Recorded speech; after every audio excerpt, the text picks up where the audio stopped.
Hello friends, welcome back to this channel. दोस्तों, इस video में हम लोग बात करने जा रहे हैं IFCI यानी industrial finance corporation of India limited के लिए। लेकिन शुरू करें उससे पहले आपसे दो रिक्वेस्ट करना चाहूँगा। पहली रिक्वेस्ट कि अगर आपको डीमैट अकाउंट ओपन कराना है तो डिस्क्रिप्शन बॉक्स देखेंगे, आपको एक लिंक मिल जाएगा। लिंक को क्लिक करके सिंपल तरीके से आप चाहें तो अप स्टॉक में अकाउंट ओपन करा सकते हैं। दूसरी रिक्वेस्ट ये है आपसे कि अगर आप इस चैनल को फाइनेंस मार्केट को फर्स्ट टाइम देख रहे हैं तो सब्सक्राइब करके बेल आइकन को हिट कर लीजिए ताकि आपको वीडियोस की नोटिफिकेशन मिलती रहे और आप सबसे पहले देख पाएंगे। तो दोस्तों, यहाँ पे अगर हम देखें तो IFCI यानी industrial finance corporation of India limited के अंदर कल यानी 28 जून 2021 को क्या सिचुएशन देखने को मिली। लास्ट के 5 दिनों की ट्रेडिंग एक्टिविटी को अगर आप जज करने की कोशिश करेंगे तो देखिए यहाँ पे कोई ज़्यादा गिरावट नहीं है, इसे हम करेक्शन की तरह देखना समझेंगे। लास्ट के 1 महीने की सिचुएशन को देखेंगे तो हाँ, यहाँ पे हमें तेज़ी अचानक दिखाई देती है, लेकिन थोड़ी सी गिरावट एक करेक्शन के रूप में दिखती हुई नज़र आ रही है। देखिए, इस कंपनी से जुड़ी हुई एक बढ़िया एक लेटेस्ट अपडेट है, आप लोगों के साथ शेयर करूंगा। और ये खबर की वजह से इसमें आपको यहाँ पे तेज़ी देखने को मिली थी कल यानी 28 जून को। देखिए, 28 जून को 14.75 की ओपन प्राइस के बाद 14.70 का लो बनाता है और 15.20 का हाई बनाता है। पूरे इंट्राडे में कंपनी का 52 वीक लो है 5.65 का और 52 वीक हाई है 16.40 का। कंपनी ने NSE के ऊपर जो total number of shares trade किए 28 जून को 80,94,227 और डिलीवरी परसेंटेज यहाँ पे 100% दिखाया गया है। BSE के ऊपर देखें तो 8,93,520 शेयर्स ट्रेड किए गए, जहाँ पे डिलीवरी है 32.75%। 14.89 की क्लोजिंग प्राइस है यहाँ पे, जो कि 1.36% की तेज़ी के साथ बंद हुआ। मार्केट कैप है 3040.51 करोड़ रुपए। देखिए, industrial finance corporation of India limited ने क्या रिटर्न दिए हैं अपने इन्वेस्टर्स को, वो भी आइए जान लेते हैं। देखिए, इस कंपनी ने ईयर टिल डेट में इन्वेस्टर्स को 62.73% का रिटर्न दिया है। 1 वीक में 10.79% का रिटर्न दिया है। 1 मंथ में 26.83% का रिटर्न दिया है। 3 मंथ्स में 16.78% का रिटर्न दिया है। 6 मंथ में 62.20% का रिटर्न दिया है और 1 ईयर में 77.68% का और 2 ईयर्स में 62.02% का रिटर्न दिया है। 3 साल में देखें तो हालांकि 0.61% है, लेकिन नेगेटिव नहीं है। यही एक सबसे अच्छी बात है।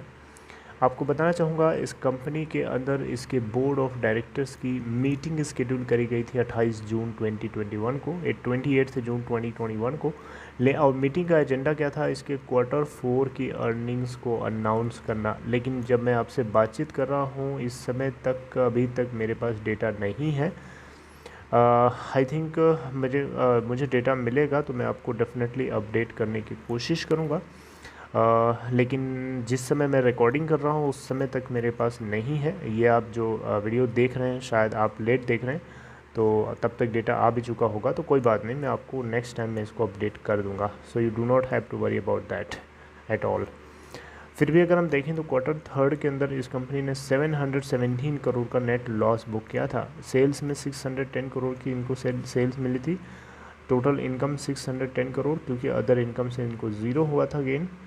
तो देख सकते हैं टॉप लाइन इसका 610 और बॉटम लाइन नेगेटिव 717 करोड़ का निकल के आया था। देखिए, एक चीज़ और आपको बताना चाहूँगा, कंपनी के अंदर शेयर होल्डिंग पैटर्न क्या है ये जानना बहुत ज़रूरी है। देखिए, यहाँ पे एक अच्छी बात ये है कि इस कंपनी के अंदर मार्च क्वार्टर में FIIs ने अपनी होल्डिंग को थोड़ा सा बढ़ाया है। देखिए, प्रमोटर्स के पास 61% की हिस्सेदारी मार्च क्वार्टर के अंदर रही, जिसमें से इन्होंने 61% में से 100% यानी पूरी की पूरी हिस्सेदारी लॉक करवा रखा है। FIIs यहाँ पे 2.8% के साथ बने हुए हैं, जबकि इससे पहले 2.5% थे। DIIs पहले 10.1% थे, इस बार 9.9% के साथ बने हैं। पब्लिश होल्डिंग पहले 26.4% थी Q3 के अंदर, Q3 के अंदर, और Q4 के अंदर 26.3% हो गई।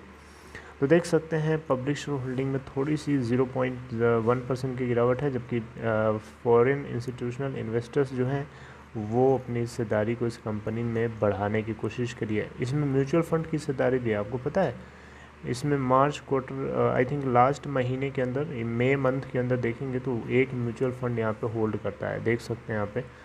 अप्रैल में भी एक म्यूचुअल फंड होल्डर था, मार्च में भी एक होल्डर था। तो इस तरीके से कंपनी के अंदर ये सिचुएशन है। इसको लेकर के एक बड़ी अच्छी अपडेट आई है, जिसके जरिए जो है इसके अंदर हमें कल तेज़ी देखने को मिली थी। तो आइए उसको भी देख लेते हैं। देखिए यहाँ पे एक रेटिंग एजेंसी है इकरा, आपको पता होगा। इकरा यहाँ पे रीअफर्म कर रही है इस कंपनी के क्रेडिट रेटिंग्स को लेकर के, ठीक है। क्रेडिट रेटिंग का मतलब इस कंपनी के डेट इंस्ट्रूमेंट, क्रेडिट रेटिंग मतलब ये होता है कि कंपनी की क्रेडिबिलिटी क्या है, मतलब किस तरीके की क्रेडिबिलिटी। अच्छी क्रेडिबिलिटी हो तो बढ़िया रेटिंग मिलेगी, गंदी क्रेडिबिलिटी होगी तो गंदी रेटिंग मिलेगी, सीधी सी बात है।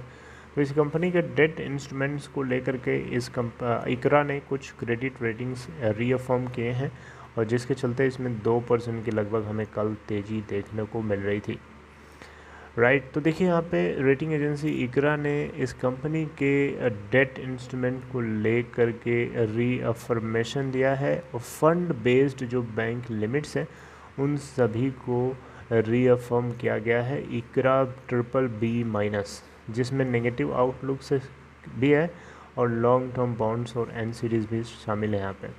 कॉमर्शियल पेपर के लिए या कॉमर्शियल पेपर प्रोग्राम के लिए जो अफर्मेशन दी गई है इकरा A3 की है, और रेटिंग्स जो है रीअफर्मेशन कंटिन्यू रहना एक तरीके से ये IFCI के सोवेरियन ओनरशिप को रिफ्लेक्ट करता है, और जिसमें पीरियोडिकली कैपिटल का इन्फ्यूजन किया गया है गवर्नमेंट के द्वारा, इंडियन गवर्नमेंट के द्वारा, और 200 करोड़ रुपए का एक बजटेड कैपिटल इन्फ्यूजन किया गया था पूरे फाइनेंशियल ईयर 2021 के लिए।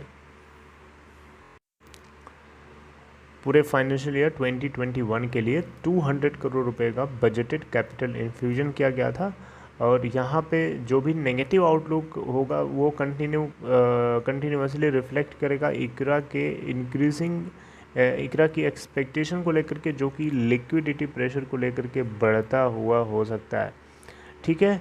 जो कि ऐसा यहाँ माना जा रहा है कि नेक्स्ट 1 ईयर तक ऐसा इमर्ज हो सकती है ऐसी सिचुएशन, ठीक है। तो यहाँ पे बताया गया है कि if the planned divestment of an NPA recoveries do not materialise given the sizeable repayment obligations according to rational report, ठीक है। तो यहाँ पे एक तरीके से देखा जाए तो ये रीअफर्मेशन इस कंपनी के स्टॉक प्राइस को ऊपर बनाए रखने में कल काफ़ी ज़्यादा मददगार साबित हो रहा था, राइट। तो ये एक अपडेट थी एक industrial finance corporation of India limited IFCI को लेकर के।